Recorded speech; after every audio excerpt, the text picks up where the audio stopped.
Hello everyone, good morning. कैसे हैं आप लोग? दोस्तों, आज 5 अगस्त है और बात करते हैं एलटी ग्रेड कंप्यूटर विषय की जो मुख्य परीक्षा के लिए आवेदन लिए गए थे। तो उसमें 110 फार्म दोस्तों ये रिजेक्ट हुए हैं। और 110 फार्म जो रिजेक्ट हुए हैं, तो जो सर्वाधिक संख्या है यहाँ पर आप देख सकते हैं, कुल 67 लोगों के फार्म क्यों रिजेक्ट हुए हैं। इसकी वजह ये है कि ये जो 67 लोग हैं, ये लोग अनिवार्य अर्हता ही धारित नहीं करते हैं, जिसकी वजह से इनका जो फार्म है वो रिजेक्ट कर दिया गया है।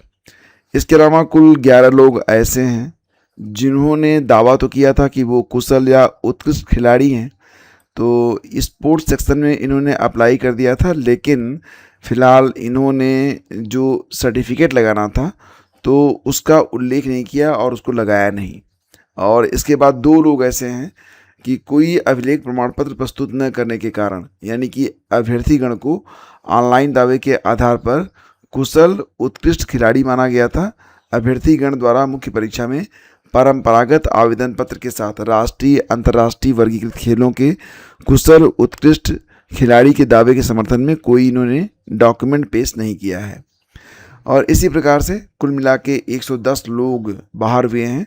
फिलहाल इन लोगों को एक अंतिम मौका, एक अंतिम अवसर दिया गया है कि ये लोग अगर चाहें तो 10 अगस्त 2026 तक शाम 5 बजे तक या उसके पहले ही पूर्व सचिव उत्तर प्रदेश लोक सेवा आयोग, परीक्षा अनुभाग 10, कस्तूरबा गांधी मार्ग, प्रयागराज, पिन कोड 211-018 को पंजीकृत डाक या व्यक्तिगत रूप से आयोग के गेट संख्या 3 के पास स्थित डाक अनुभाग के पूछताछ काउंटर पर प्रस्तुत कर सकते हैं। मतलब एक अवसर इन लोगों को दिया गया है और इसकी जानकारी आज के अखबारों में भी प्रमुखता से प्रकाशित की गई है।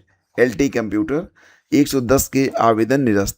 दोस्तों, बात करते हैं टीजीटी अंग्रेजी के 125 में 33 प्रश्न ये गलत निकले हैं। तो जैसा कि आप जानते हैं, और ये जो मामला है हाई कोर्ट में भी है, तो यहाँ पर अभी तक मामला 129 का चल रहा था, लेकिन जो 4 प्रश्न जिसको अभ्यर्थी विवादित बता रहे थे, तो जो एक्सपर्ट ने इसकी जांच की है तो ये पता चला है कि जो अभ्यर्थी कह रहे हैं वो सही है। यानी कि 129 + 4 बराबर 133 प्रश्न गड़बड़ हो गए हैं। तो 125 में 133 लगभग 25% से ज़्यादा प्रश्न जो हैं वो गलत हुए हैं। तो अब इसको लेकर आज बुधवार है, तो आज शिक्षा सेवा चयन आयोग के सचिव और परीक्षा नियंत्रक को बुधवार को व्यक्तिगत रूप से उपस्थित होकर हलफनामे पर पूरी प्रक्रिया स्पष्ट करने का आदेश दिया है कोर्ट ने उनसे स्पष्ट करने को कहा है कि प्रश्न कैसे तैयार किए जाते हैं और परीक्षा कैसे आयोजित की जाती है। यह आदेश न्यायमूर्ति सिद्धार्थ नंदन ने आदित्य कुमार सिंह और 17 अन्य की याचिका पर सुनवाई करते हुए दिया है। और इस मामले की शुरुआत में 29 प्रश्न पाठ्यक्रम से बाहर के पाए गए थे। याचिकों का कहना था कि परीक्षा में पूछे गए 4 प्रश्न गलत हैं। कोर्ट के निर्देश पर जो एक्सपर्ट हैं उन्होंने जांच की तो बात सही निकली, कुल 33 प्रश्न गलत निकले हैं। अब यहाँ पर आयोग ने क्या किया है कि आयोग ने जब ये मान लिया कि ये जो 33 प्रश्न हैं ये गलत हैं, तो उन्होंने एक संशोधित चयन सूची तैयार की है, जिसमें 42 और अभ्यर्थियों को चयन सूची में शामिल कर दिया है, जगह मिल गई है। तो कोर्ट ने आयोग के इस समाधान पर असंतोष जताते हुए कहा कि जब 25% से ज़्यादा प्रश्न गलत ही निकल रहे हैं तो सिर्फ अंक बांट देना कोई अस्थायी हल नहीं हो सकता। कोर्ट ने कहा कि प्रश्न पत्र तैयार करने की पूरी प्रक्रिया की जांच बहुत ज़रूरी है, भले ही वह आयोग की अपनी जिम्मेदारी हो कि वह अपनी प्रक्रिया पर आत्मनिरीक्षण करे। तो मतलब ये है ना कि आयोग ने ये बताया है कि हमने इन प्रश्नों को बाहर कर दिया है और जो अंक हैं वो शेष प्रश्नों में बांट दिया है, लेकिन आयोग इस पर स्पष्टीकरण चाहता है और फिलहाल आज शाम तक कोई अपडेट आपको मिल जाएगी। दोस्तों, जैसा कि आप लोग काफ़ी समय से इंतजार कर रहे हैं, लगभग 2-3 दिन बीत चुके हैं कि जो शिक्षा सेवा चयन आयोग की ऑफिशियल वेबसाइट है उस पर टीजीटी और पीजीटी के लिए विषयवार सब्जेक्ट तो विषयवार यानी कि जो सब्जेक्ट वाइज सिलेबस है वो जारी तो कर दिया गया, लेकिन अभी भी जो जीएस इंक्लूड किया गया है टीजीटी और पीजीटी में, उसका अभी तक सिलेबस जारी नहीं किया गया है। तो इसको लेकर कल मीटिंग भी होनी थी, ये जानकारी मिल रही थी, लेकिन देर रात तक कोई भी अपडेट जो है ये वेबसाइट पर नहीं है। तो अभी भी अगर आप चेक करेंगे जो वेबसाइट है आपकी शिक्षा सेवा चयन आयोग की, तो इस पर जो जीएस का सिलेबस है अभी तक अपडेट नहीं किया गया है। तो मतलब ये है कि थोड़ा सा वेट आपको करना पड़ेगा। और आपका जो जीएस का सिलेबस है, हालांकि विषयवार जो सिलेबस है ये तो आ ही चुके हैं। आप एग्जामिनेशन टैब पर क्लिक करेंगे, बिल्कुल नीचे जाएंगे तो रिवाइज्ड सिलेबस एंड स्कीम, इस पर आप क्लिक करेंगे तो यहीं पर आपको जो नया वाला सिलेबस आता है वो आपको दिखाई देने लगता है। फिलहाल अभी आप देखेंगे तो यहाँ पर पीजीटी और टीजीटी का सब्जेक्ट वाइज सिलेबस दिया गया है, जीएस का सिलेबस अभी नहीं आया है। तो आप ये उम्मीद कर सकते हैं कि आज आपको जीएस का सिलेबस देखने को मिल जाएगा। तो क्योंकि जीएस तो रहेगा, ये बात तो कंफर्म हो चुकी है। और 90 प्रश्नों में कुल मिला के 120 प्रश्नों में 90 प्रश्न आपके विषय से होंगे, बाकी के जो 30 प्रश्न हैं ये रहेंगे जीएस के। और जीएस में भी आप जानते ही हैं कॉमन चीज़ें होती हैं, इसमें वही सब पढ़ना पड़ता है, जैसे कि करंट अफेयर कॉमन पोर्शन है, इतिहास, भूगोल, राजनीति शास्त्र और बाकी जो चीज़ पर्यावरण हो गया, यूपी जीके हो गया। तो ये सब चीज़ें तो आपको पढ़नी पड़ेंगी। सो आपकी क्लासेज स्टार्ट कर दी गई हैं और जितने भी लोग पेड ग्रुप में हैं उन लोगों को मटेरियल देना शुरू भी कर दिया गया है और टारगेट भी मैंने देना स्टार्ट कर दिया है, ताकि अभी से आप लोग पढ़ें। क्योंकि दोस्तों जो करंट अफेयर है ना, हमें पिछले 1 साल का जो करंट है उसको पढ़ना पड़ेगा। लास्ट टाइम में सारे टारगेट पूरा करना बड़ा मुश्किल हो जाता है।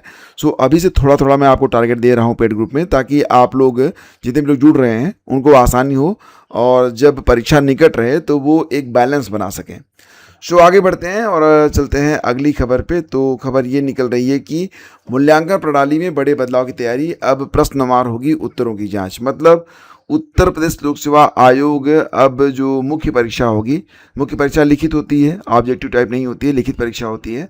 तो अभी तक इसका मूल्यांकन जो होता था वो जो शिक्षक होते थे उनके द्वारा करवाया जाता था, लेकिन अब ये प्रयास किया जा रहा है कि कापियाँ स्कैन की जाएंगी और सिस्टम के थ्रू इनका मूल्यांकन होगा। और प्रश्नवार, जैसे कि इसमें जो अलग अलग विषय के प्रश्न होंगे वो अलग अलग विषयों के शिक्षकों को दिए जाएंगे, ताकि जो है मूल्यांकन सही तरीके से हो सके। ऐसा नहीं कि कॉपी दे दिया एक और उसमें इतिहास का टीचर है और भूगोल और बाकी जो सब्जेक्ट हैं उनके भी प्रश्नों को जांच रहा है, ऐसा नहीं।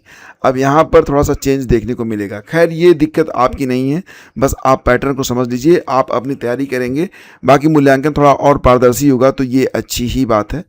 और एमटीएस हवलदार परीक्षा 2025 में पीईटी पीएसटी के लिए परिणाम घोषित। कल मैंने आप लोगों को बताया था कि एसएससी ने मल्टीटास्किंग स्टाफ यानी कि नॉन टेक्निकल स्टाफ और हवलदार सीबीआईसी और सीबीएन परीक्षा 2025 के लिए कंप्यूटर आधारित परीक्षा यानी कि सीबीई का परिणाम जारी कर दिया है। तो आयोग ने हवलदार पद के लिए मैंने आपको बताया था कि कुल 8071 अभ्यर्थियों को अब यहाँ पर अस्थायी रूप से शॉर्टलिस्ट किया है। अब इनका डीबी पीएचडी करवाया जाएगा। और शिक्षा के मुद्दे पर सपा का बहिर्गमन, तो जैसा कि आप जानते ही हैं कि मुख्य विपक्षी दल सपा ही है इस समय। तो सपा ने आरोप लगाया कि स्कूल बंद करके सरकार शोषित वंचित वर्ग के छात्रों को शिक्षा से वंचित करने का षड्यंत्र कर रही है। बेसिक शिक्षा राज्य मंत्री संदीप सिंह ने कहा कि विपक्ष सदन में गलत तथ्य पेश करके जनता को भ्रमित कर भड़काने की कोशिश कर रहा है।